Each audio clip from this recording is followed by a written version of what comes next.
How to delete Instagram chat from both sites permanently. Hi everyone, welcome to the channel. This is Rose and I'm here to guide you on how to delete Instagram chats from both sites permanently.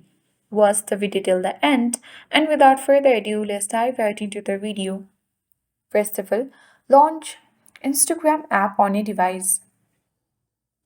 Log into your account.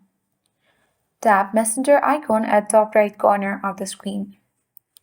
Head towards particular chat and simply for demo purpose, let me type in here something.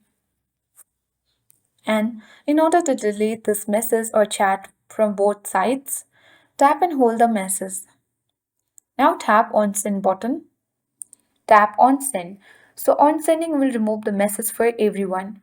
People may have seen or forwarded it already. To confirm, tap on send. And here it is.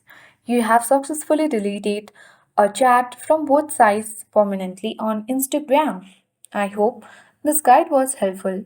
If it was, then do like, share, comment, and don't forget to subscribe. Thanks for watching and see you in the next video.